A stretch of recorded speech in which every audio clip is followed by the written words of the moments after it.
Okay, so my name's David O'Sullivan. My current job title is Director and Co-founder of MyGym, but previously to that I've worked in sport and leisure for the last 20 years, in professional football and in leisure itself.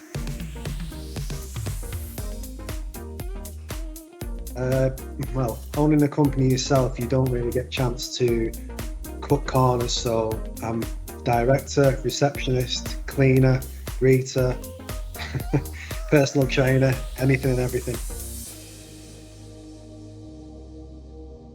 Yeah, so I started out working, well, I got an NVQ at Stockport College many years ago, NVQ level 2, and they just started doing basic football coaching courses back then.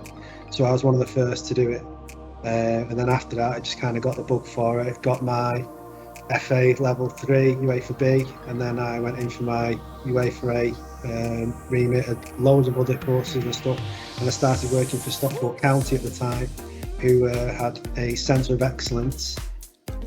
So they had 8 to 16-year-olds training 2 to 3 times a week in the evenings, and they had matches on weekends against other teams such as Shrewsbury, Bradford, other centre of excellences around the country.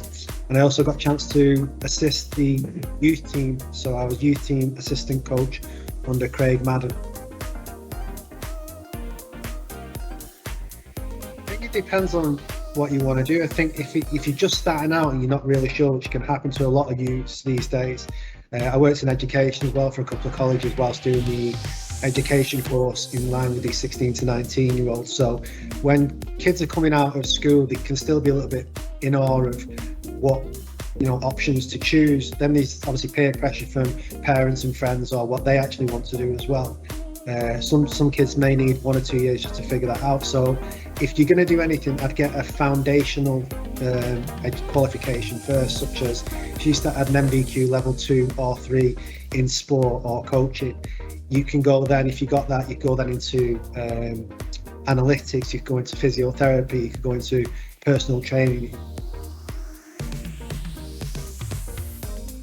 Communication, be very personable, be honest with everything. These times when you need to pick someone's confidence up and reassure them in their own abilities, but ultimately you don't want anybody wasting their time. So from my background, I've had to have some difficult conversations with players and students at different levels, but they've always had the respect, and whether they've gone on to be professional footballers, worked in leisure or whatever else, they've always come back and said, look, I appreciated that chat, it set me on this route. In any industry, whether it's insurance or manufacturing, doesn't make any, if you've got good people skills, it's a big advantage to helping anybody in what they want to do. And if they're clear and concise in what they want from you, then the benefit is both ways. So communication skills, and just be open and honest with it.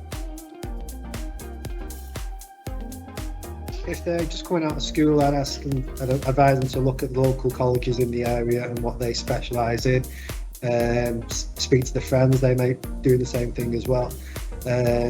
Find out exactly what courses you want to do, go down, have a look, visit the centres themselves, get a feel for the environment, and see if it's an environment that they feel they could be part of.